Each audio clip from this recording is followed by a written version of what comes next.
हर साल की तरह इस साल भी वही किया रायली रूसो ने और बेहतरीन परफॉर्मेंस दी अपनी टीम के लिए। जैसे कहते हैं जल्दी से रायली रूसो से मुतालिक आपका ओपिनियन शामिल कर लेते हैं, फिर हम आगे भी बढ़ेंगे।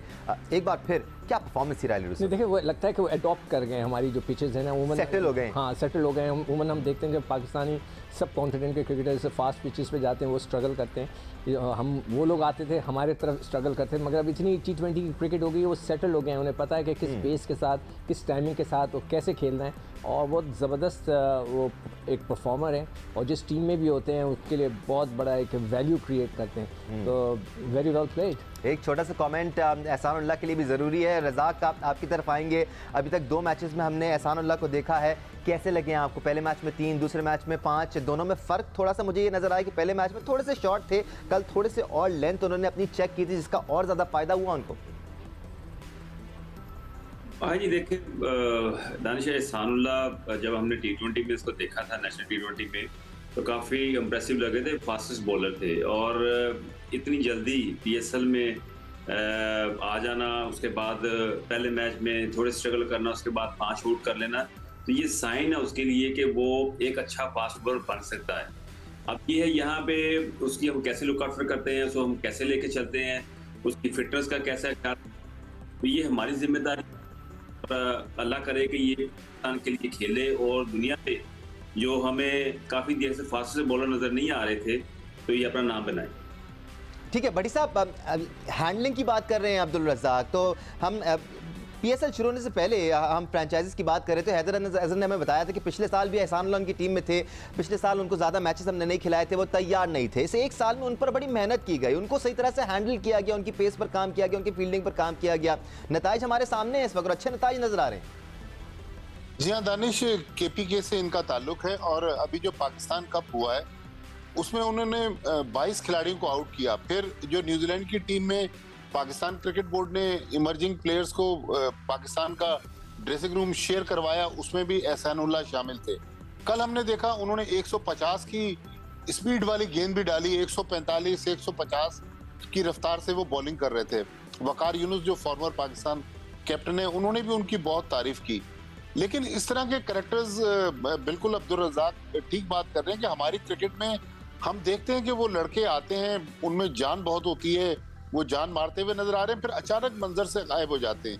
अब ये यहाँ पर नेशनल हाई परफॉर्मेंस सेंटर का काम बनता है कि इन लड़कों को आइडेंटिफाई तो ये हो गए, अब इन पे काम करें ताकि फिर हमें पाकिस्तान टीम में जिस वक्त जरूरत पड़ेगी एहसानुल्लाह की, तो एहसानुल्लाह पाकिस्तान टीम में आके अपना रोल प्ले कर सकेंगे। लेकिन आप देखें कि एहसानुल्लाह जो है वो जिस तरह की बॉलिंग कर रहे थे, हमारे बैट्समैनों की टेक्निक भी कल जो शेयर पेस थी उसके सामने बुरी तरीके से एक्सपोज हुई।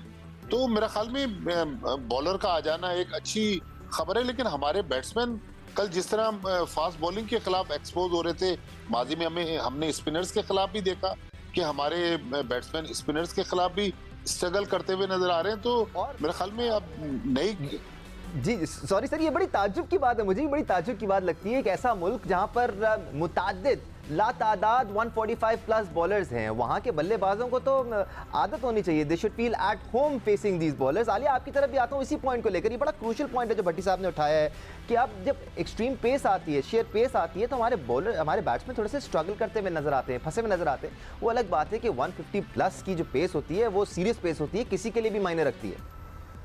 जी बिल्कुल, आप सही कह रहे हैं। और देखिए एहसानुल्लाह ने तो कल बहुत इम्प्रेस किया है, मतलब उनकी जो टेक्निकल चीज़ें हैं यानी पेस के अलावा, तो वो तो अपनी जगह है ही, मगर जिस तरह से वो उन्होंने गुड लेंथ पे बॉल की है, जिस तरह वो अपने इंटरव्यू में भी कह रहे थे, और लेंथ बॉल पे ही उनको सारी कामयाबी मिली है। उसके अलावा एहसान की ना फिटनेस भी बड़ी ज़बरदस्त है कि वो नज़र आ रहा है कि 150 के PH पे जब वो बॉल कर रहे हैं तो ये लंबी रेस का घोड़ा बन सकते हैं। और आई होप कि आइंदा भी और इम्प्रूव से इम्प्रूव करें और मुसलसल एक रेगुलर पार्ट बने। बहुत उन्होंने कल मुतासर किया। लेकिन दानिश, मुझे बिल्कुल आप बैट्समैन की बात कर रहे थे, कोयटा ग्लैडिएटर की समझ नहीं आ रही थी कि उनका कोई प्लानिंग, लाइनअप में कोई ऐसी प्लानिंग नजर नहीं आ रही थी कि मिड ऑर्डर बैटर जो हैं वो सारे के सारे, बंगल जई हो गया, उमर हो गया, इफ्तिखार हो गया, नवाज हो गया, हफीज हो गए, तो इतना ज्यादा जब एक ही तरह के कंटेंडर्स हैं तो वो लगता है जैसे कॉम्बिनेशन ठीक नहीं बना। हफीज को 8वें नंबर पे भेजना मतलब उनकी तो डिसरिस्पेक्ट है ही है। वो अजीब सा, उनकी बॉडी लैंग्वेज भी अजीब ही लग रही थी और कुछ समझ नहीं आ रहा था। मेरा ख्याल है नदीम भाई की मैं बहुत ज्यादा रिस्पेक्ट करती हूँ।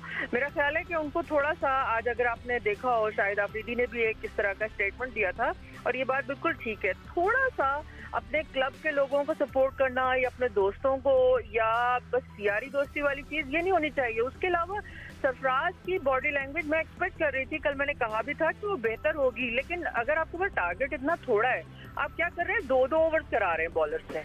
यार अपने जो रेगुलर बॉलर्स हैं, बड़े बॉलर्स हैं, उनको आप कम से कम 4-4 ओवर्स तो कराएं। वो अजीब लग रहा था कि सबको ट्राई कर रहे हैं और वो बात नहीं थी कि जो आप जान मार के मैच के लिए जाते हैं। ये भी बड़ा वैलिड पॉइंट है। जब आप छोटा टारगेट डिफेंड कर रहे होते हैं तो आपकी कोशिश ये होनी चाहिए कि आप अपने मेन बॉलर्स को, तगड़े बॉलर्स को लगाएं ताकि आपको विकेट्स मिल सकें और आप फिर मैच में वापस आ सकें। Speaking of